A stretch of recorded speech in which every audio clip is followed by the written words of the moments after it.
بسم اللہ الرحمن الرحیم۔ محترم سامعین مناظرین، السلام علیکم ورحمۃ اللہ وبرکاتہ۔ امید ہے اللہ تعالیٰ کے فضل و کرم سے خیریت سے ہوں گے۔ اللہ تعالیٰ آپ کو، آپ کے اہل خانہ کو ہمیشہ اپنے حفظ و امان میں رکھے، آمین۔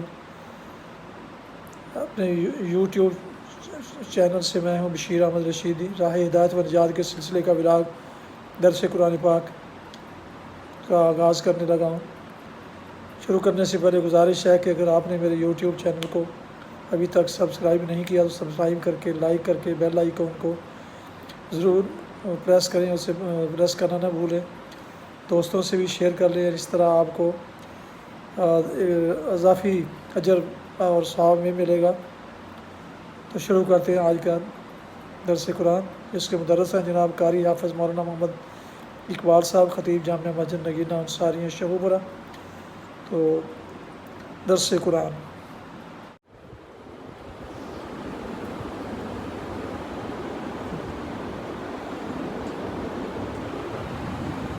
الحمدللہ وکفی والصلاۃ والسلام علی من لا نبی بعد، اما بعد فاعوذ باللہ من الشیطان الرجیم، بسم اللہ الرحمن الرحیم۔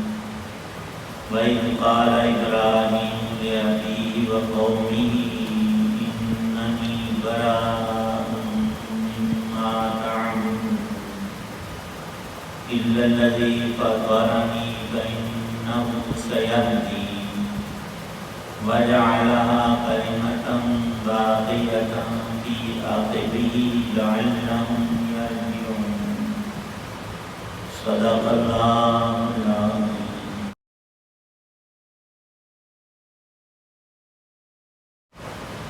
اور وہ وقت یاد کرو جب ابراہیم علیہ السلام نے اپنے باپ اور اپنی قوم سے کہا تھا کہ میں ان چیزوں سے بیزار ہوں جن کی تم عبادت کرتے ہو، سوائے اس ذات کے جس نے مجھے پیدا کیا ہے، چنانچہ وہی میری رہنمائی کرتا ہے۔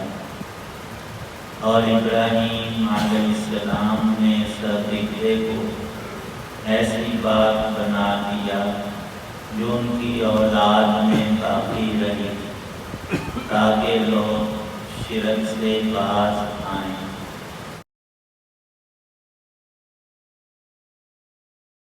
سورہ زخرف کی آیت 26، 27 اور 28 ہیں۔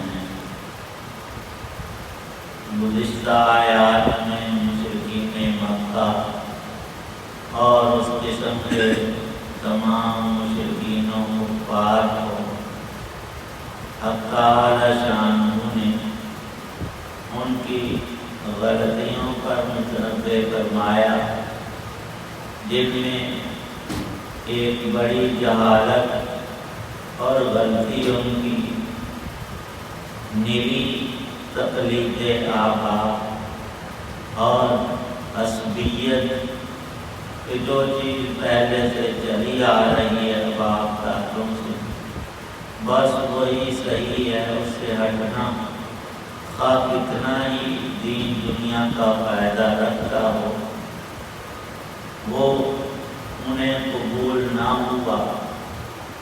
حق تعالی شانہ نے اس بات کی وضاحت فرمائی کہ ان سے پہلے لوگوں کے پاس بھی ہم نے پیغام حق بذریعہ انبیاء علیہ السلام بھیجا، انہوں نے بھی ایسی ہی بات کی۔ جب حق کو قبول نہیں کیا، باطل پر جمے رہے، ان کے وہ مشرکانہ عقائد اور برے اعمال بلا کیسے بدل سکتے تھے؟ اور پھر انہوں نے صاحب انبیاء علیہ السلام کی اللہ کی طرف سے لائی ہوئی ہدایت کو قبول کرنے سے انکار کیا، اور اکثر قومیں اور افراد ایسے ہی ہوئے۔ تو ارشاد فرمایا تھا پچھلے رکوع کی آخری آیت میں، فَانْتَقَمْنَا مِنْهُمْ، ہم نے ان سے انتقام لیا اس بات کا کہ انہوں نے ہمارے پیغمبروں کو، ہماری ہدایت کو، ہماری کتاب حق کو ٹھکرا دیا، جس کی پاداش میں آخرت کا عذاب تو ہے ہی ان کے لیے، دنیا میں بھی آخری طور پر ان پر بربادی آئی۔ لیکن یہ سلسلہ آنن پانن ہرگز نہیں ہے، بلکہ حق تعالی شانہ نے ہمیشہ افراد و اقوام کو سمجھنے سمجھانے کے سلسلے میں بڑی لمبی مہلتیں عطا کی ہیں۔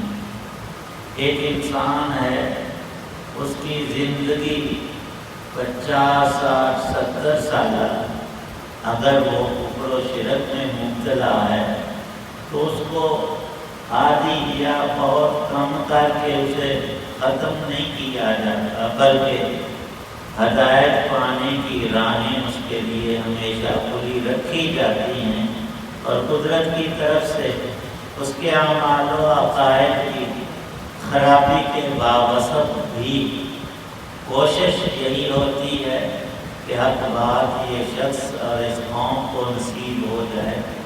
سیدنا ابراہیم علیہ السلام کے حوالے سے اس سورہ مبارکہ میں اسی بات کو محقق کیا گیا کہ ان کے باپ آزر اور ان کی قوم صرف بت پرستی نہیں تھے، ان میں کچھ ستارہ پرست بھی تھے، سورج کے پجاری، چاند کے پوجا کرنے والے، اور اسی طرح سے ستاروں کی پرستش کرنے والے بھی ان میں تھے۔ حضرت ابراہیم علیہ السلام نے لے ابیہ و قومہ، اپنے باپ کو بھی سچائی کی راہ سجھائی، بتائی، سمجھائی، اور اپنی قوم پر بھی پوری محنت کی، اور ان کو صاف کہا کہ براء مما تعبدون، میں تمہارے اس شرک و کفر سے ہر طرح سے بیزار ہوں۔ مخلوق میں کوئی ایک وصف بھی باری تعالی شانہ کا ہرگز نہیں پایا جاتا۔ کہاں خالق کائنات، رب کل، خالق جہان اللہ کی ذات، اور کہاں ادنا مخلوقات، اور ان میں بھی گھٹیا ترین وہ تو تمہارے جو نہ سننے کے نہ یہ بول سکتے ہیں، خود اپنی ذات کی حفاظت سے عاجز ہیں، اور تاریخی واقعات بے شمار عجیب و غریب لکھے ہیں کہ کبھی کسی سردار کا، مالدار کا بت، وہ پتھر کا نہیں، وہ پیتل کا، وہ چاندی اور سونے کا بنوا لیتے تھے، اور قرآن پاک میں صراحت ہے کہ اس شرک کی قسم میں عجیب و غریب تفاوت بھی تھا۔ وہ اس طور سے کہ جو مالدار ہے، بڑا شخص ہے، اس کا بت بھی بڑا، جو بیچارہ غریب ہے اس کا بت بھی گھٹیا۔ قرآن پاک میں 2 لفظ آئے ہیں، ایک صنم کا ہے، ایک وثن کا ہے۔ وثن اس بت کو کہتے تھے جو ان گھڑت ہوتا، اس کی کوئی شکل و صورت بنائی نہ گئی ہو، ویسے ہی کوئی پتھر پسند آ گیا، گیٹا، کوئی اس کی رنگتیں تو بس اس کو اٹھا لائے اور پوجا کی۔ اور کچھ اصنام تھے گڑھے ہوئے، اور ان کی بھی مختلف شکلیں۔ پوجا کرنے والے نے جیسا وہ گڑھنے والے کو کہا، اس نے پتھر کی تراش خراش سے وہی اسے مورتی بنا دی۔ اس میں کبھی تو انسانی شکل، کبھی حیوانی شکل، کبھی اوپر سے سر جو ہے وہ عورت کا، نیچے سے سانپ، اور کچھ کا کچھ۔ اور یہ ساری غلاظتیں بھی انڈیا کے ہندوؤں میں کامل طور پر موجود ہے۔ سیدنا ابراہیم علیہ السلام نے جو کلمہ مما تعبدون کا ارشاد فرمایا تھا، اللہ پاک فرماتے ہیں ان کی آگے نسل میں ہم نے ایمان کو جب جاری کیا، مفسرین نے لکھا ہے کہ سیدنا ابراہیم علیہ السلام کے بیٹوں میں دو کو اللہ نے نبوت سے سرفراز کیا، حضرت اسماعیل علیہ السلام کو اور حضرت اسحاق علیہ السلام کو۔ اسحاق علیہ السلام سے آگے نسل ایک بہت بڑی بنو اسرائیل کی چلی جو اب تک بھی موجود ہے، اور خیر کے زمانوں تک وہ ایمان پر جمے رہے، اور ان کا حضرت ابراہیم علیہ السلام والا قول ان میں رہا۔ لکھا ہے کہ سیدنا یعقوب علیہ السلام جو اسحاق علیہ السلام کے بیٹے ابراہیم علیہ السلام کے پوتے ہیں، انہوں نے بوقت موت پھر وہی وصیت کی، اسی پیغام کو، ابراہیمی پیغام کو دہرایا، میں تو فوت ہو رہا ہوں، قریب المرگ ہوں، اے میرے بیٹوں کو تو پوری نسل کو اکٹھا کر کے تم میرے بعد پرستش کس کی کر، عبادت کس کی کرو؟ انہوں نے کہا جن کی آپ کرتے تھے، ہم نبیوں کی اولاد ہیں، ہم اس سے ہٹیں گے نہیں، اور بتوں سے، غیر اللہ کی عبادت سے ہمیشہ بیزار رہیں گے۔ اللہ پاک ارشاد فرماتے ہیں کہ ہم نے اپنے پیغمبر سیدنا ابراہیم علیہ السلام کی اس بات کو ان میں زمانوں تک جاری رکھا، اور مفسرین نے لکھا ہے کہ حضرت ابراہیم علیہ السلام کے بعد جتنے بھی نبی پیدا ہوئے ان کی نسل میں پیدا کی اللہ پاک نے۔ جو اسماعیل علیہ السلام تھے ان کو تو نبوت ملی اور ان کا خاندان آگے پلا بڑا، اس میں وسعت آئی، وہ مکہ اور آس پاس کے رہنے والے، اور ان میں پھر آخری نبی آخری طور پر حضرت محمد مصطفیٰ صلی اللہ علیہ وسلم اللہ نے مبعوث فرمائے۔ اور دوسری جو لڑی تھی اسحاق علیہ السلام والی، ان میں لکھا ہے کہ کم و بیش 40,000 نبی اللہ کے پیدا ہوئے۔ کتنی بڑی برکت اور خیر، اور اس کا یہاں اس آیت میں ذکر فرمایا اللہ تعالی شانہ نے۔ انہوں نے صاف ارشاد فرمایا کہ میں تو صرف اس ذات کی جس نے مجھے پیدا کی، اور اس میں پیغام ہے اس بات کا کہ وہی سارے جہان کو پیدا کرنے والا اور چلانے والا اور متصرف، اور سب اسماء حسنہ اور صفات عالیہ والی ذات صرف اللہ ہی کی ہے، اور اس کو صحیح طور پر مان لینا یہ ایمان ہے، اور اللہ کی بات کو بذریعہ انبیاء علیہ السلام جو اس نے ارشاد فرمائی قبول کر لینا دونوں جہانوں کی کامیابی ہے، اور وہی راستہ اللہ نے ہمیں نصیب فرمایا۔ ہم بھی ملت ابراہیمیہ ہی کہلاتے ہیں، اور امت ہیں محمد مصطفیٰ صلی اللہ علیہ وسلم کی۔ اس پر جتنا بھی شکر بجا لایا جائے کم ہے۔ اصل خلاصہ یہی کہ اسی حق اور سچ پر قائم رہنا ہماری نجات کا بھی باعث ہے، اور اللہ کے حضور ابدی کامیابی کا سبب بھی ہے۔ اب تعالی شانہ اسی پر ہماری زندگی اور موت کا فیصلہ فرمائے۔ الحمدللہ رب العالمین والصلاة والسلام علی رسولہ النبی ربنا آتنا فی الدنیا حسنہ وفی الآخرۃ حسنۃ وقنا عذاب النار۔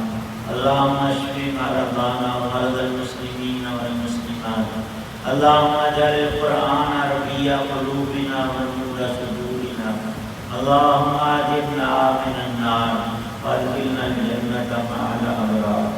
اللہم اغفر للمؤمنین والمؤمنات الأحیاء منهم والأموات، ربنا تقبل منا إنك أنت السميع العليم وتب علينا إنك أنت التواب الرحيم۔ صلی اللہ تعالی علی خیر خلقہ محمد وعلی آلہ وصحبہ اجمعین۔